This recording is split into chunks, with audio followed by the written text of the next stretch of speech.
mama aliondoka. Alipoondoka alikuwa sijui ana mkutano gani, akaniaga pale. Huko maana yake Mombasa. Akaniambia mimi nitarudi sio muda, nikamwambia sawa, ila nikuta umefanya hivi. Akawa amenipa maelekezo pale, nikamwambia sawa, tafanya mama. Akaniambia sio nikuta umeshabolonga, maana wewe sasa hivi mambo yako unavyofanya hata ueleweki. Nikamwambia mama, nimekuelewa, inatokea bahati mbaya. Akasema haya, akatoka. Alivyotoka baada ya muda nikakuta yani ikawa sio muda mrefu nikakuta baba karudi.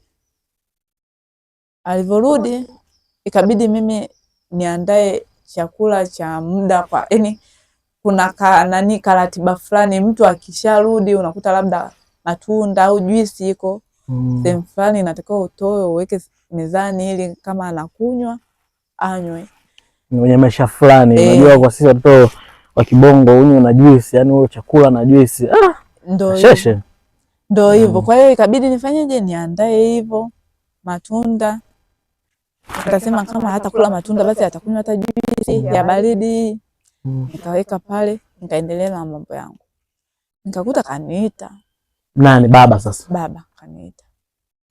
Wakati huo mama mchungaji manake ndo alikuaga mchana kwamba anaenda kwenye mkutano, si ndio? Kaondoka na haijatimia muda mrefu kwamba ndo kafika mbali, hapana. Yaani alikuwa hajafika mbali kivile. Yaani kama baba mchungaji alikuwa anamsikilizia tu atoke arudi. Ndio. Baada ya hapo nikaenda kuitika, akasema vipi? Akamwambia safi. Shikamoo baba. Akasema marahaba. Akasema vipi kazi zako zinaendelea vizuri? Nikamwambia ndio baba. Ananiambia unajitahidi mwanangu, kazana. Hiyo hela ukipata uwe na malengo nayo. Nikamwambia sawa baba, nimekuelewa. Ananiambia hivi umesema umetoka wapi vile? Yaani unajua hujawahi kunipa story za huko kwenu. Nikamwambia nyumbani ni story ndefu, lakini kwetu ni jiji la Dar es Salaam Tanzania. Akasema ongera. Nikamwambia asante. Nikamwambia ila hapa kwenu ni pazuri, japokuwa sijawahi kutoka nikatembea kuangalia mazingira. Ni pazuri. Akaniambia wewe unapaonaje? Kwanza mijengo yenyewe inayoonekana ya watu ambao wenye hela. Kwa hiyo na wewe upambane upate hela kidogo, na wewe ukatengeneze mazingira nyumbani. Nikamwambia sawa, nimekuelewa. Akaniambia basi naomba niandalie maji ya kuoga. Nikamwambia sawa. Kwa hiyo nikajitahidi, nikaweka mambo yangu sawa, nikaandaa maji. Kwa sababu wenyewe walikuwa yani kule ndani kwao kulikuwa na bafu. Umo ndani kila kitu. Sasa siku hiyo kama ilitokea emergency hivi, maji sijui yakawa hayatoki, mimi hata sikuelewa kwa sababu alikuwa hana kawaida ya kuniomba maji. Yaani wakati mke wake yupo maana yake alikuwa hakuambii kwamba umwekee maji. Alikuwa niombe. Sasa nikatekeleza kwa sababu kaniambia, mimi nikatekeleza, nikapeleka mlangoni. Sikutaka kuingia chumbani kwa sababu nilikuwa sijawahi kuruhusiwa niingie huko chumbani kwao. Ila yeye alikuruhusu. Akaniambia dada leta, nikamwambia sawa. Nikaingia. Sasa mazingira ya kule ndani lazima uwezo ukakurupuka tu. Nikafika pale nikaganda kwa sababu kile chumba yani kulikuwa na kabati kama 2 hivi, kitanda kikubwa na wanaita nini, dressing table. Iko pale. Nikawa nimeganda sasa, naangalia mazingira kwa sababu mimi mazingira ambayo nimekulia hayapo kiivo. Akaniambia peleka kule. Nikasema abe. Akaniambia peleka kule mlango ule pale bafuni. Sasa ikabidi nisukume mlango ule nipeleke, nikaweka pale, nikawa natoka. Ile kutoka nikakuta anavua nguo. Alipokuwa anavua nguo mimi nikafanyaje? Nikasimama nikafumba macho. Akasema we vipi, umepigwa na mvua? Nikamwambia hapana baba, naona unavua nguo, sasa mimi bado sijatoka. Akanambia unatoka kwani una haraka, una kazi? Nikamwambia ndio, nina kazi za kufanya. Ananiambia hizo kazi utazifanya wewe, na shida na wewe kwanza mara moja. Wakati anavua nguo anavua nguo. Sasa mimi nikawa kile kitu ambacho yani anakifanya mimi sijakizoea, nikawa naangalia pembeni. Ananiambia unajisikiaje? Hujakizoea kwamba ukoje kufanya? Yani nisemee ukweli, sijai kukifanya, alafu sikutegemea kwamba nitafanya pale, alafu nikiangalia yule ni bosi wangu. Ulipata mshtuko? Yani kwanza niliogopa. Nikawa naangalia pembeni huku, nasogea mlango ule wa kutokea sebuleni, tafuta kama kuna upenyo ukimbie maana yake. Akaniambia kwa nasogea huko, njoo basi. Nikamwambia kuna nani nilibandika kule sufuria, kuna kitu napika. Akaniambia kitu gani unapika? Nikamwambia kuna kitu mama aliniambia nikifanye, kwa hiyo nawahi itaungulia. Asema sawa basi, kazime jiko uje. Nikamwambia haya, nikatoka. Nilivotoka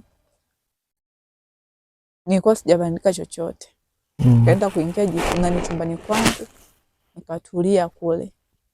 Wakati huo mchungaji ameshavua nguo na umwambia kwamba unaenda kupika, kuna kitu unaenda kuipua. Alikuwa maana kashapunguza nguo zote au ndo alikuwa anavua moyo ndo anaanza kuvua?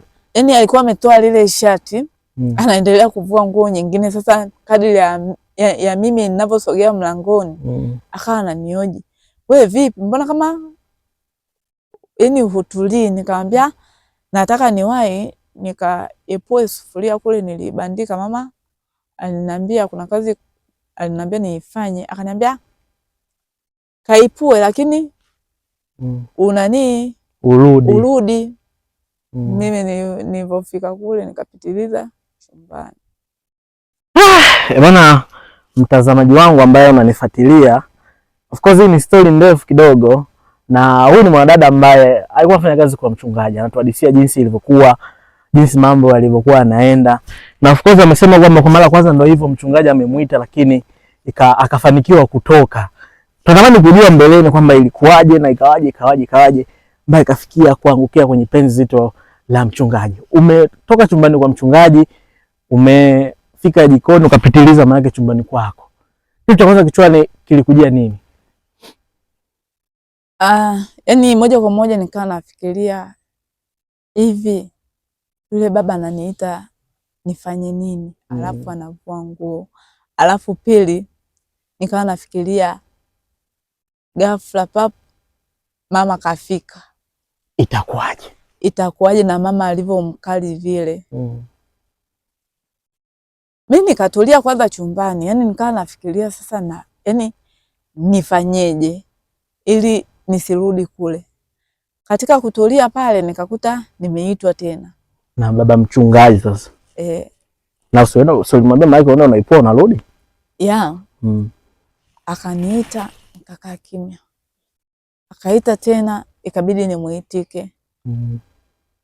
Nikamwambia nakuja. Hapo anakuitia maana yake uende ndani kwake? Nikamwambia nakuja. Akanambia fanya haraka basi, mimi nataka niwahi. Nikamwambia sawa, nakuja. Akaniambia nakusubiri eti. Nikamwambia haya. Sasa namna ya kutoka nielekee kule chumbani, sielewi ninaenda kufanya nini na ananiitia nini, sielewi. Sasa nikawa najiuliza maswali, natembea taratibu. Nikakuta mlango umefunguliwa, akaniuliza, "Wewe mbona unatembea taratibu hivyo? Hivi ndo unavyotembeaga au? Mbona nimekuita sauti nyingi tu afu unaitika kwa nani? Changamka basi, nataka niwahi." Hivi kabla ya hayo yote, alishawahi kuambia kwamba anakutaka labda kimapenzi, labda kwenye siku mkakaa mkapiga story kwamba mimi nimetokea kukupenda, nataka kuwa na mahusiano nawe?